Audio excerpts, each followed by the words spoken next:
him a sweatshirt.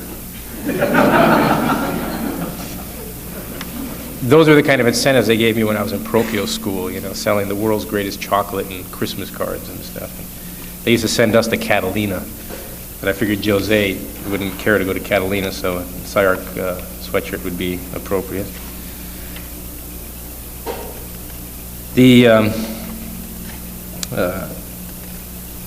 think one of the significant facts about José is that he plays, I believe, an extraordinarily unique role as a direct descendant.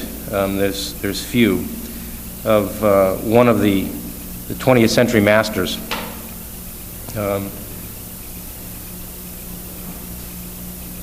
I think that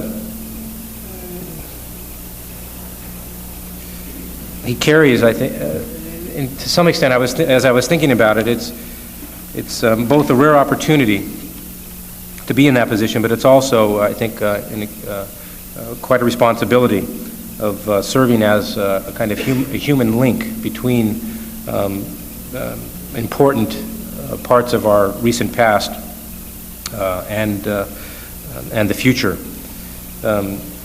He acquired the values of a modern architect working with Corbusier for some years, and one of the projects that he started on there, he finished after Le Corbusier died, the Fermini Church. One of the, I think, unique things is anybody that's, in my experience, anybody that's tended to work for a master never really developed a practice of their own. And I think that what you'll see this evening, that in his own practice, he's produced works that continue to explore the culture of modern architecture as well as expanding the language of modern architecture, with which we're all familiar with.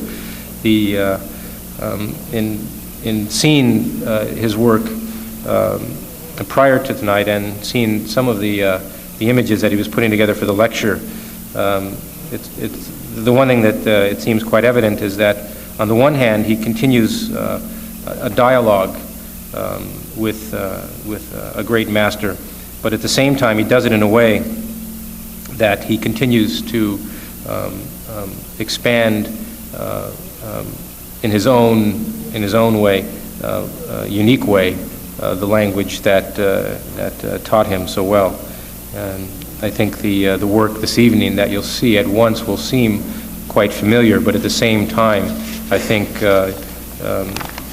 is really extremely uniquely his. So with that, I give you José Oubrerie.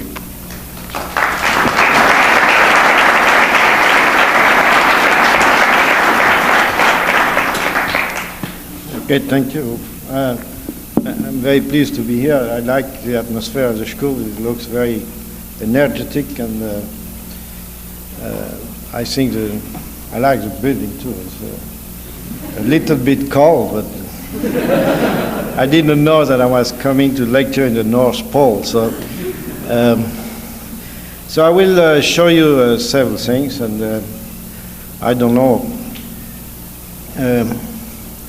I will start with the project in Damascus. As Mike had said, it's pretty difficult to have a very heavy heredity on architecture, and so I belong to the old dinosaur of a recent past. It's the last exemplary. You can see maybe one of the last. They are all dying. So let me start the slides and try to get the things. I start the machine on.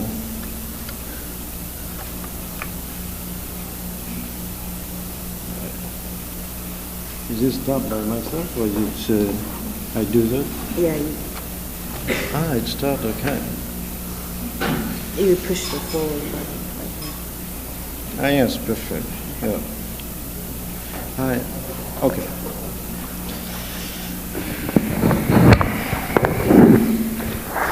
Okay, so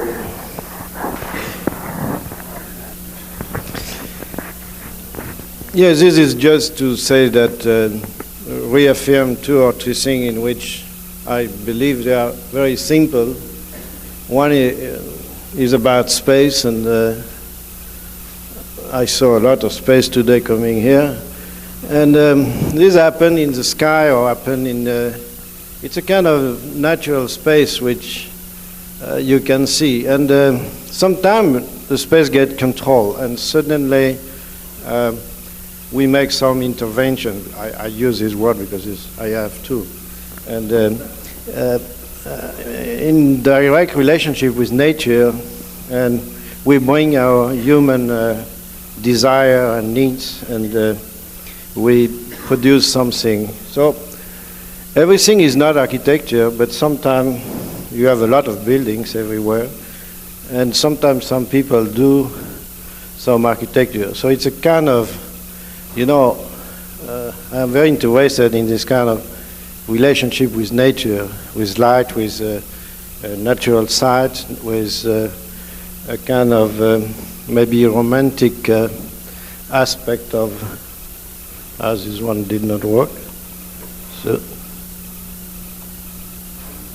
does not matter, okay. And you see also with this kind of authenticity of the making of things, so you see here, you understand how this is made. It's made by the wind, it's made by water, it's made by the movement of the waves, and here is made by the movement of the hands. So when you have this kind of sense of authenticity, you can also make spaces which have the same qualities. And these are mixing up the control of space and the control of light. You slowly produce architecture. Architecture is not always the most magnificent building. This is a farm in Kentucky, which is a farm building, which has seen a kind of verticality, and it's like a cathedral.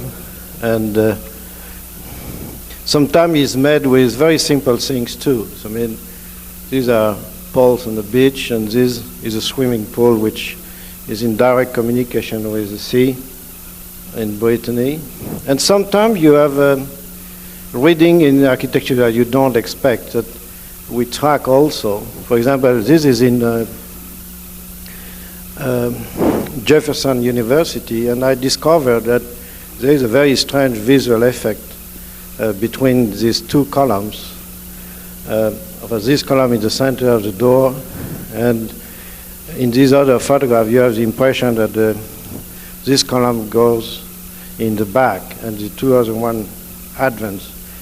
So between our experience and sensation of things, sensitivity to things of the world, we bring another dimension which is maybe more mental, and sometimes things happen that we don't know. I do not think that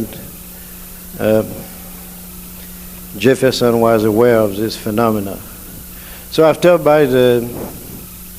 maybe combining this kind of vision and some kind of qualities of controlling, mastering problems of wishing architecture, things happen. So in fact, I start by Miller House. Excuse me, we reverse the slide thing. So when I got this house to do, was a good occasion to try to one more time. Each time you start a project, you are like zero down the earth, and you don't know exactly what's going to happen, and you have to track down this kind of series of illumination in a certain way, which are going to help you to constitute the project. So I had this site in Kentucky, and I had the dream about the American house, which was this kind of expressed by this famous house in Louisiana. And my client was a very nice man, and he was living a very American life, because he He lives in Lexington. He's mostly a lawyer, but he moves sometimes. His wife teaches and lives during the week in Philadelphia. He has one son and one daughter who are in different universities in the state. So the family is always between, it's a kind of jet family. They have, I don't know if you remember the Saturday evening, long time ago, the jet people will. So they had this site, and the site is a big 30-acre site, so they had this piece on the left. And this scheme here was my first expression of, sometimes they were all together, and sometimes they were living one or two or three, and they had to have very private houses. So this was the kind of idea for this house. And to make several houses inside a big house. So after that came the first idea for that, which was starting with the grid and the famous brise soleil and a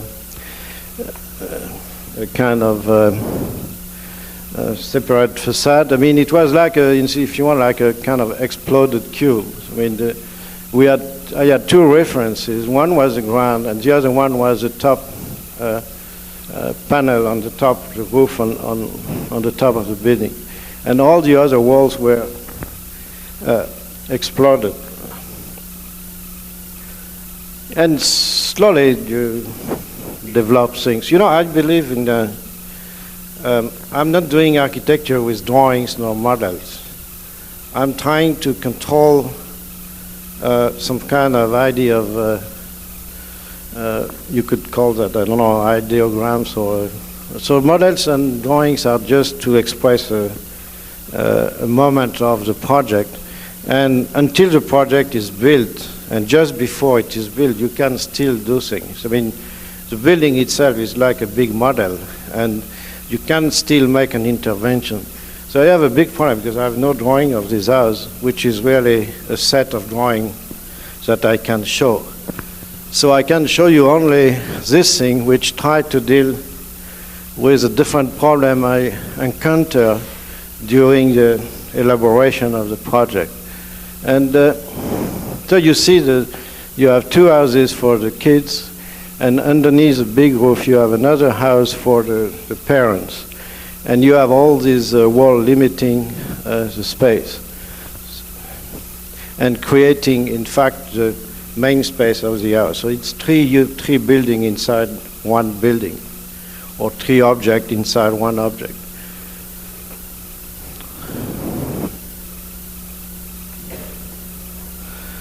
So at one moment, the things become more fixed.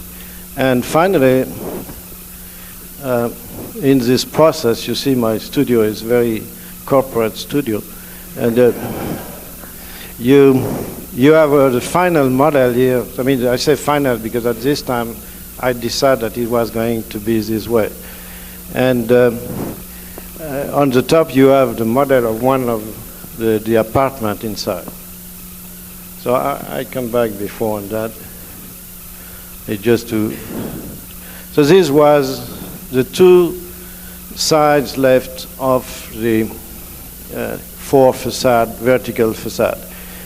And it was a kind of, you know, some kind of salutation to first the main facade. So here I took the side facade to be the main facade, and to the idea and the concept of facade like a wall with openings and windows and proportion and everything. And this is what is left of that. The brise soleil was my salutation to the master, and in the same time, the brise soleil was becoming and became more and more like a portico to get back to the idea of the American mansion. And the main thing remained the floor plan, because the site is very flat at this point, and the roof, which does not show up so much here. So all these pieces around are in concrete, and the houses inside are in steel with some kind of panels in wood, which are going to constitute the different facade. So here you can see, for example, an idea of the structure of steel. You have a loft floor in between, and you see one of the panel, which is an entrance and stair panel. So this panel come, you see the other side, you see the entrance and the panel, and this in fact constitute the first floor of the project. So I remain a good Corbusian. I have a completely open ground floor, and here the space is controlled only by the different units which are constituting the different element I need for the house. The entrance here, we have an elevator. It's a house with about 4 floors, so it's a big thing. After, we have the stair on the side, a piece here which is called body and soul, because at second floor you have evidently you have a jacuzzi, because if you don't have a jacuzzi, you have no hot tubs and no other thing. And over the jacuzzi, you have a place to cabinet for thinking. So it's a very kind of analogy with the human body. On the other side, you have the wall that is not very visible here, which I call the metaphor of a facade. So when we did the prices, my client said, but this wall in concrete costs $15,000. I say, yes, but you need to have a facade, and this is a metaphor of a facade. So it's the first time I buy a so expensive metaphor. He's a lawyer, so he knows about metaphors. And the portico is in the other side. You enter right on the chimney. I thought that it was, I like this idea because you open on the space on the other side, and the chimney is like to, symbolically, is the most private and the place where the family stand and so on. So here it's exposed, and you enter directly on it. You enter directly on it. And these are plans of the different units at the second floor, which are made of this system. And so you have different things. What is interesting also that I can study the different pieces. This is very nice because I'm very lazy, so I don't make drawings. So I do sometimes those kind of drawings, but they are not very good. And I can take one piece after the other. So as I have only one person working with me, we can control the development and the building of the house without doing all the plan in advance. So this is, for example, studies for a unit. And we have another system for the window, which is a kind of double layers of facade. The plain facade, part of the facade which are plain, are the most exterior to the building, and sliding behind we have the window system with frames, and this system can have also part closed or open.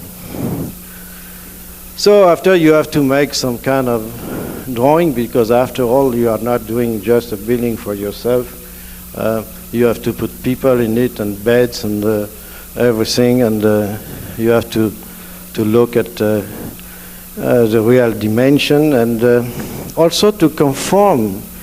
There are different degrees from abstraction to be connected with everyday life. So, for example, in this section, I was trying to define where we needed a different element like seats and balconies and building and place to put books and all these things that you put in your house and you don't need.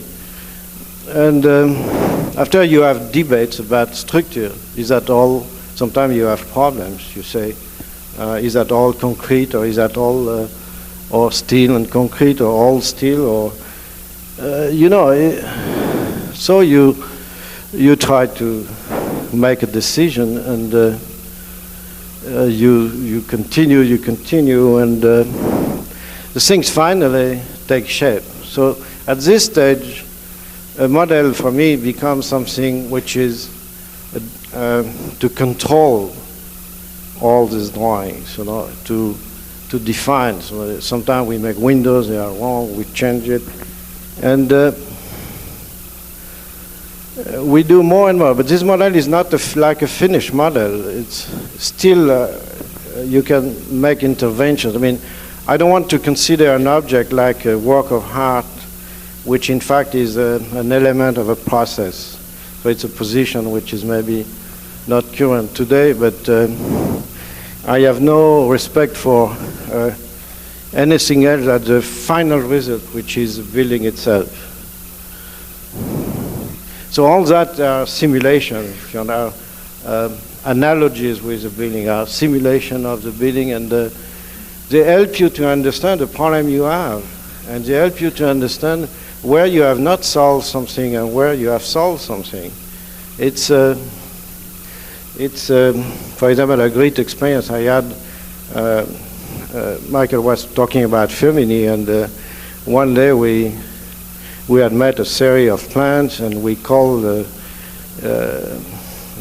Archbishop and the priest and everyone, the priest, and to see the project. So they all look at the project, and in many places we had only dotted lines.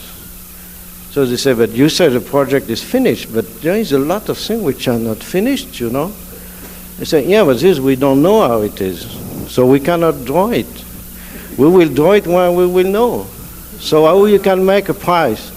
Well, we will make a price, don't worry. We work with people who know how we work, and they will make a price. So they get very afraid and they cancel the project this time. But we continued after, and it came back. So another thing you see, it's this idea of transparency, and which is finally expose yourself to outside, which is in counterpart completely reversed by the idea of unit for everyone. I mean, you have a great intimacy in each of your own houses, the bottom being for to sleep and bathroom and everything, and the top of each box being for working, computers, books. Well, you can reverse if you want. After the material is concrete. So concrete is a problem of cooking. It's you have molds, castings, and now this is a model in chocolate that my assistant did for my birthday last year, and it explained very well the results. You know, that you have to mold a very plastic material, which is the concrete. You put bones in it sometimes. You always wonder, and the engineers are right, but and you need no. This is the most important man in the building. I don't know, after me or before me, because he knows what he's doing. So it's yeah, it looks. I know, but this is a project by Morphosis, no? Is it? So this guy is a guy who is no, he's the same texture, you know. So this guy is a guy who builds the thing, and he's very effective. And one day you start, you know, so we design this wall and we build this wall. Another day we build something else. We build, this piece is more complex, so it takes more time. We don't know still how we are going to finish. That's the nice thing of that, you know, that you have all your drawings, you have all your models, and suddenly the guy call you and say, what I am doing on the top. And I think it's the most difficult time you have, because you are really to say, is this way or is that way, or it's not, or it is, and you feel really mostly with the concrete that this you cannot change it after, and when you make an error, it's an error, and you have to wait the next project.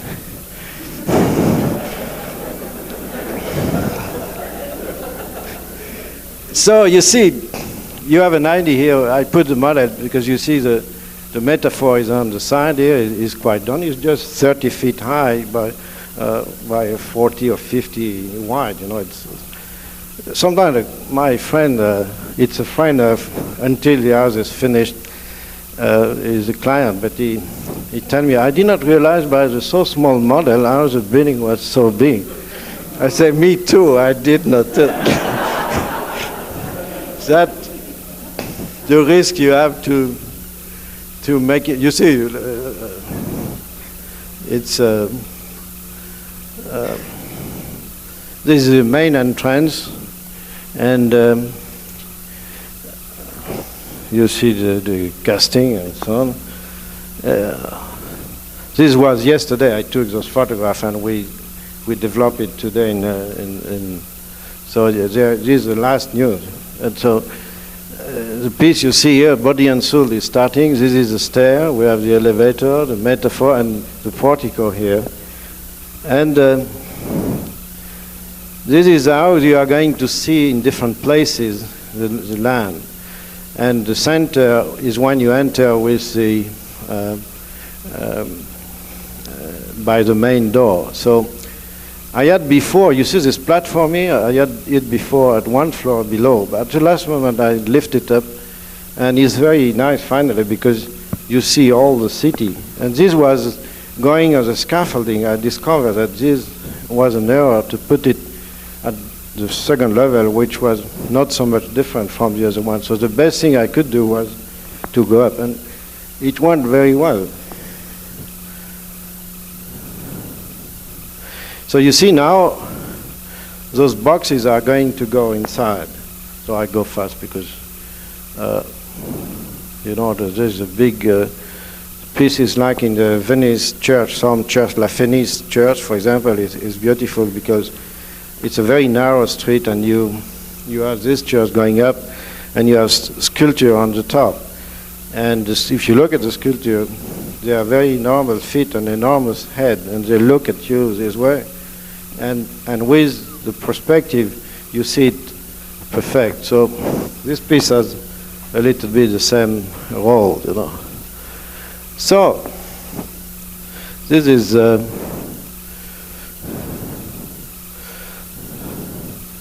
okay. I stop here, and I will put the other carousel on.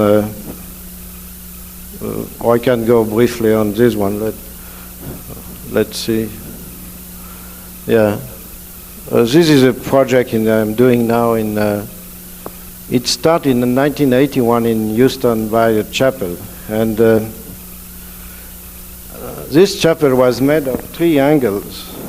You had one doing 2 walls, one doing 1 roof and a wall, and one doing 1 floor and another wall. So it was a kind of experiment in another direction, which was some kind of connection with the steel space, which was something different for me. And also it was a way to make something very simple with very few money, because these are just panels like advertising panels in the highways with a structure in steel, which you do not see here, because this model was just to see the light. And there is no windows, there is no glass, there is nothing. It was just a kind of chapel in Houston for meditation. The project started this way. And you see here in the first sketch, you see the structure outside or inside. It could be inside or outside.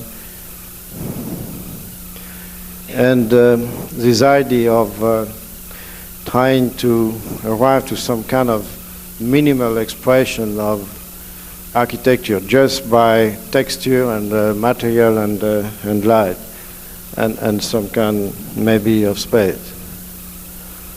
So it's, you see 2 faces of the thing. It was really great because the sun moving inside this model, you could see how it was going to be a very changing piece, even given a very simple way in which it was doing. And this became to be a much bigger project, a kind of, the chapel was cancelled for different reasons, and it became a kind of community center for this community, Christian community.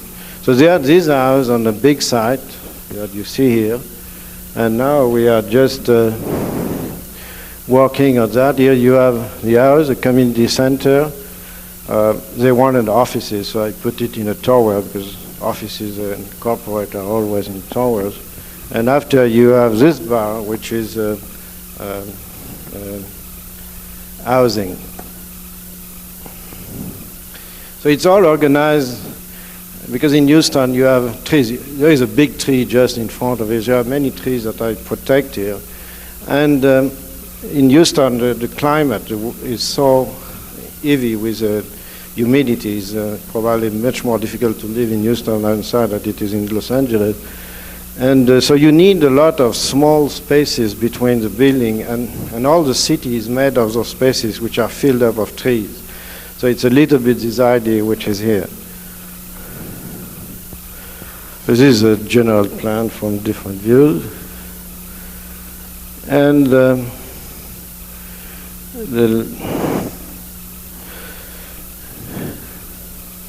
problem on which I am working now on the project, I mean, I discovered something that this is the original building in these models, and this model here, and this is the space between the existing house and the first building.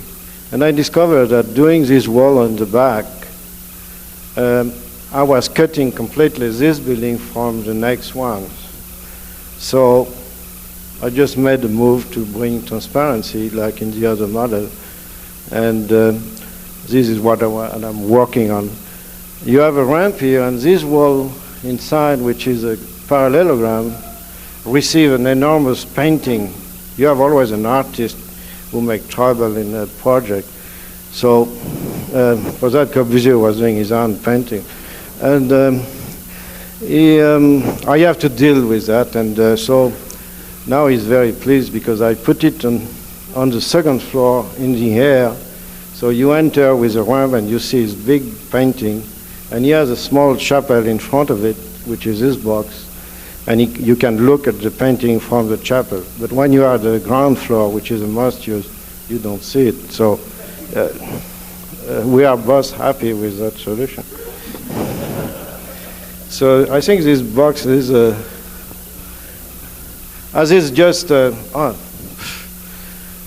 yeah, I have another occupation in Paris. It's a small building. It's here. So you see this part I have. Not the first part is one architect. After I have half of the small plus half of that. This is a kind of craziness of planning in Paris, where people define volumes. So you have a chief architect, and he defined also a rhythm of columns, and define a lot of things.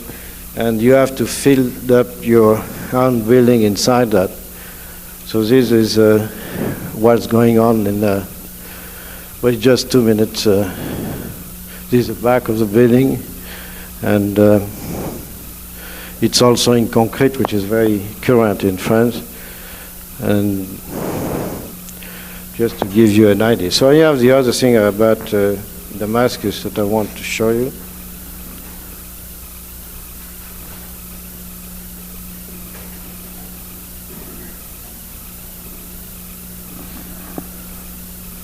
So this is Syria. I mean, it's in fact Damascus. You know, it's one of the most ancient in Occident, at least, and Middle East is one of the most ancient city of. And I was very excited when I got this commission because I thought that I was very excited by the idea to go to Damascus and so on. In the plan, you can see the big thing on the bottom right is the plan of the old town. The top is a 1930s town, and after around that, the modern city has been developing. And you know, in fact, Damascus has two things. One is this enormous mountain, with the poor live the highest on the mountain because there is no water. when they have blue houses, it's because they went to Mecca. And when you have been to Mecca, you have the right to paint your house in blue. And the other thing important is this kind of landscape of the roof of the old city with a great mosque. So that's something. That's the city, you know. It's a very the entrance of the old city, which is not like it was in Iran, for example, where you had real old bazaar and so on. This is a mixing up of old structure and different periods and time. Those roofs have been made in the 19th century. And sometimes in those streets, you enter in a courtyard and you find the house of someone. So one of the ideas was, the characteristics of this city was to have vertical spaces. And when you have the top roof, the city itself at the level of the pedestrian level is like a labyrinth. It's like Venice, it's like you walk inside and you never know where you are. It's only when you arrive on the top that you discover the city, the landscape of the city. So is what you see. And the mosque is one of the big living room. It's a kind of strange space because I call that public intimacy, because the fact that you get rid of your shoes bring a very curious relationship between you and the building. So even in this courtyard, you cannot have shoes. So it's a strange thing. And you see the street enter directly in the mosque, and the mosque is also like a street. I mean, you can cross this courtyard and go the other side.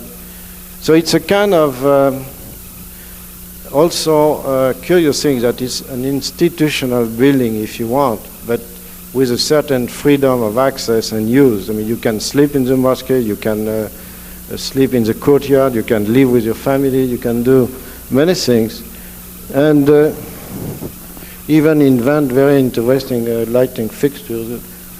Yeah. So this is inside, you see, and it's. So this was the nice aspect of the mosque itself, and this reflecting light also, which is very important. The fact, the use of the people entering the door in copper, and sometimes this importance of geometry that you have in the Muslim art. This is like the wall house of John Hedek. You know, you have concavity, convexity in reference to a plane. And it's a very, one of the greatest buildings I have seen there. But you go to the modern city, and this is a cultural, the red building is a Russian cultural center. And you cross some buildings which are supposed to be new. You don't know if they are new or getting destroyed or built. And so that's the first day I came to Damascus, and the French ambassador told me, that is your site. I said, but where is the site?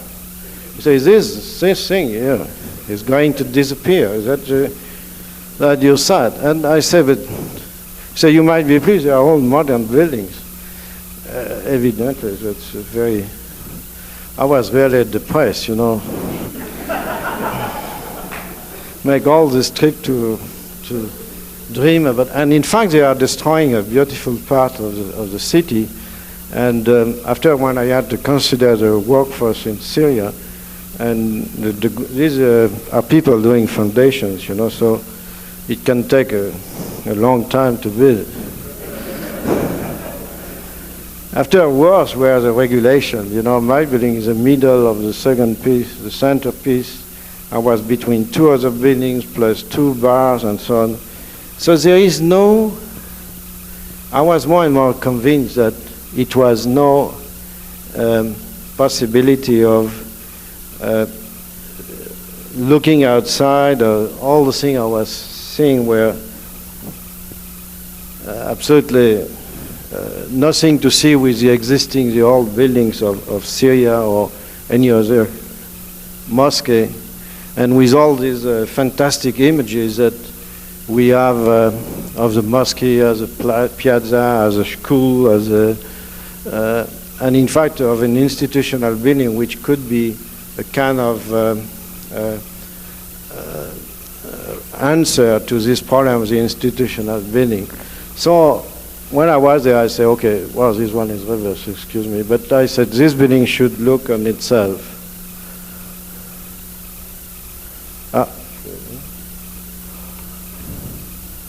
So I got a program. I started to try to put the program in a very small site, which is 22 meters by 17 meters, which is about 70 feet by 35. So it was very difficult. So this was the first project, and this idea never changed. At the bottom floor is a complete free open space, a suspended movie theater with on the top a library and 2 floors of classrooms. The ambassador was surprised when he saw this building, and this is what I showed him, and he said, "I'm very pleased." He did not understand at all what it was. So I had this idea of making a building looking on itself inside space, which could be the main thing you could discover in this building. And one day I realized that I was doing the contrary. I was doing an object inside that space, and it was no inside. It was no interior space, in fact. You were looking always at this monster inside the building. So this was my first crisis with this thing. And I start to explore other possibilities, like in this model, and try to find solution for having always my movie theater, exhibition and classes and library. And these are the kind of interesting phases of a project, because you are trying to keep some constant and at the same time to find a new expression to it. And one day all the things fit together, the respect of the size of the site, the size of the rooms you have to put in, all the things that you're obliged to respect, not in school but in reality. And after all these curious babies, you arrive to a solution which is turn the main room, look at this part, make a building in 2 parts. So these 2 parts connected with bridges. It looks simple, but it took me a long time to do that. So these are all the manipulations. I mean, this is an object of, and one day the building comes in this quite final aspect, and things are really taking form.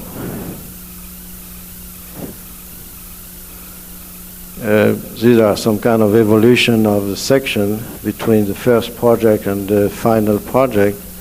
You enter and you have a space which is 15 meter high, which is about 45 feet high.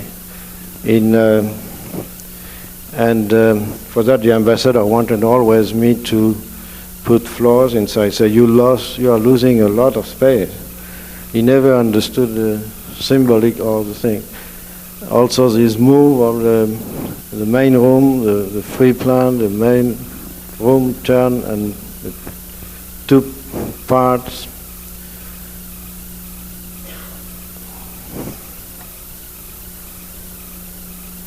And maybe what was the most interesting for me is, I mean, it's dealing with an idea of making space through continuity, which is like, so if you live from the floor and you go up this wall, which is a facade, you go to the other facade, you come back by the floor of the library, and you go, and you have a kind of presence of the space which is defined by a continuous surface.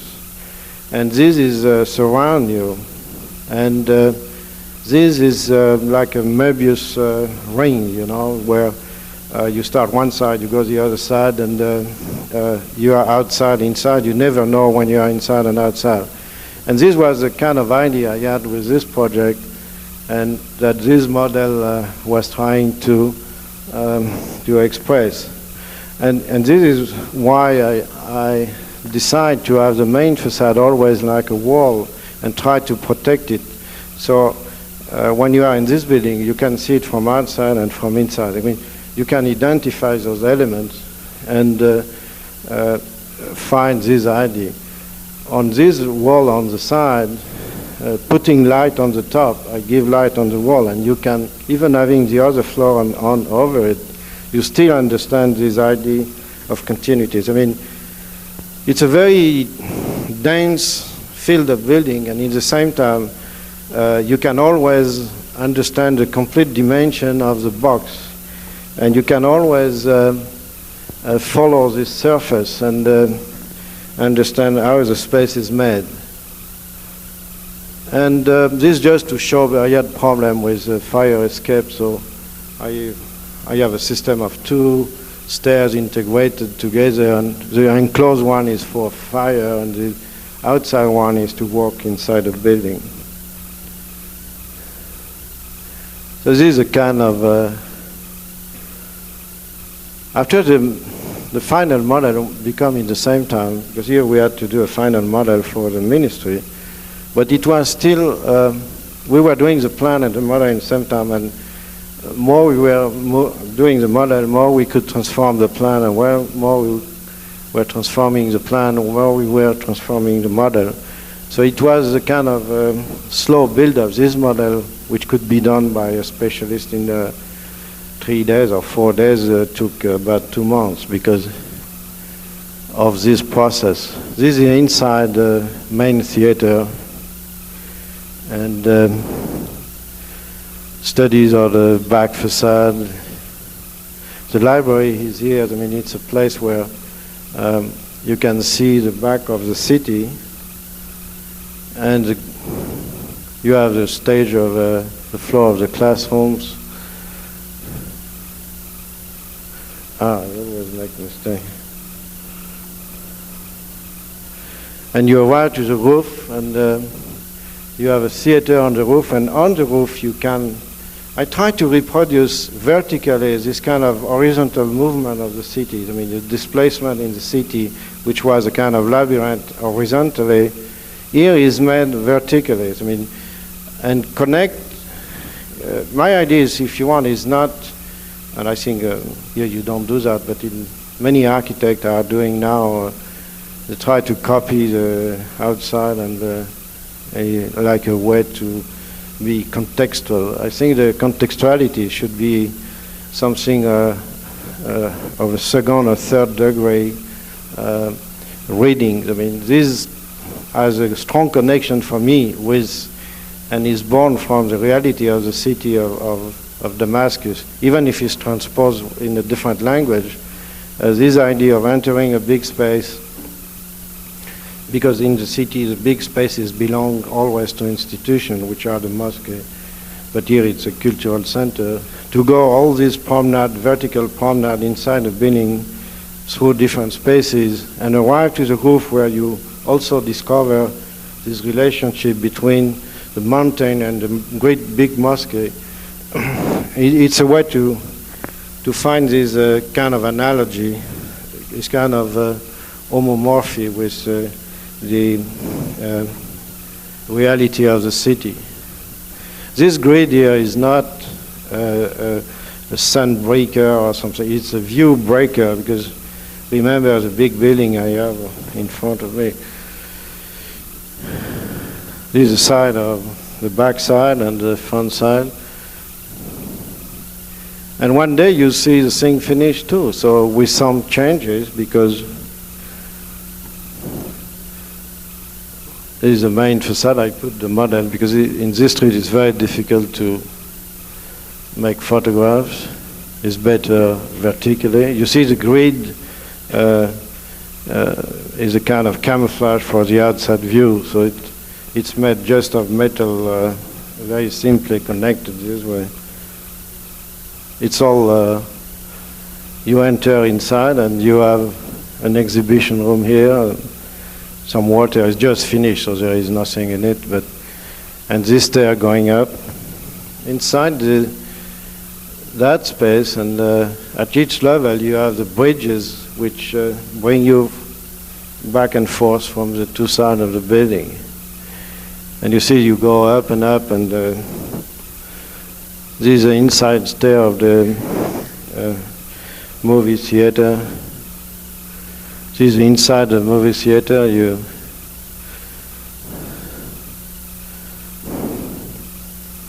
There is the office of the librarian and a small courtyard and this is the back facade. Those grids are supposed to receive. This is is still not finished. Will receive a special vine plant that they have in Syria, which is very strong. And the theater is on the top. And here you see this, you can see the wall like if it was independent from inside. Here you see from the terrace that you look at the mountain, and that's the main building. So this was built, you see, this is the architect in the center. This guy on the right is a guy in charge of the concrete. The other side is a guy in charge of the steel. And after there is one of the workers. They were all, that wasn't the oldest workers. This is all made by kids, you know. So it's a current way of building in Syria. And as you can see, the wood used for the casting has been used from several centuries. So the result was that we could not live. Originally, concrete was supposed to be to stay. Even here, they are putting a stucco, and the ministry refused absolutely to let me. I wanted to keep the concrete this way because it was really rough. This is still arranged here, a stucco on it, and so they came to a solution of that the only thing I was obliged to accept more also because I was not there when they did it, so I was put in front of the result. And this competition for an embassy. It's just part of my activity as dean. I take some time to so this how the building should have been if it had been built with color for different pieces of the building. In fact, in this idea of embassy, you know, in an embassy you have a problem with secret, and you want always to protect things. So in this idea was an idea of reversed fortress, you know. I mean, the cylinder, which is like a dungeon, contain all the security things and all what should be kept secret and so, which is always known by everyone because they buy people from the embassy. But in any way, they were the things that they can protect secret. So, and after that, it was just a free, different degree of protection. It's a complex thing because. You know, in an embassy like that, you have a side and you have a wall which is about 10 feet high, you know. So you cannot see your building. No one is going to see the building. For that, this idea to have this kind of portico at the entrance of the embassy and make you understand from outside what was going on inside. And after you had an interior courtyard with canopy where people could make reception. It's in Zimbabwe. And to finish, I should go back to several things I have shown to you, which one thing I wanted, which maybe can express how I see my way of working in dialogue with my master, as you say, is this is a drawing made by Corbusier. Because one day someone told him, good morning, master. So he said, master is a joke in France because his master in French is maître. And the meter is also maître, is the same pronunciation. It's not the same writing, but it's the same pronunciation.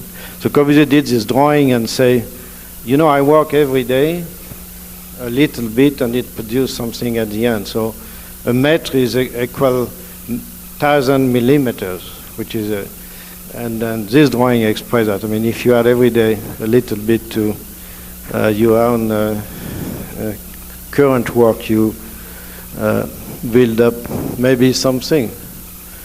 Sometimes is that, and we don't know what is next. So, okay.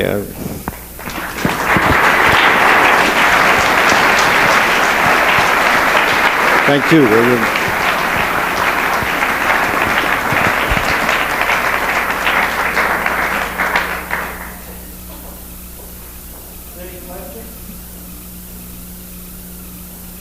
No questions. I have a quick question on the project in Damascus. What ultimately was the exterior finish material? I was curious to find out. Or you said you wanted to have the exposed concrete and they wanted plaster, I guess. What was ultimately plaster or travel? No, outside was just cement stucco on the back facade, and the law also in Syria was to put stone, but the ministry had not enough money to put the stone, so they put the stone on the main facade only, and only we put it only on the face, not on the side, because they did not have any money to do that. No, because it's very expensive in Syria to bring. They have this law to have stone, but the stone is very expensive because it's owned by the government, so it's a way for the government to make money. Everything is owned by the government, so it's the steel does not come by bars that you need. It comes by kilograms, and if you want to make a big bar, sometimes you have to put together a lot of small bars to make a big bar. So it's a special way of working, and instead to be 1 year, it was about 2 years to finish. The building was finished in 87, October 87. So I am free.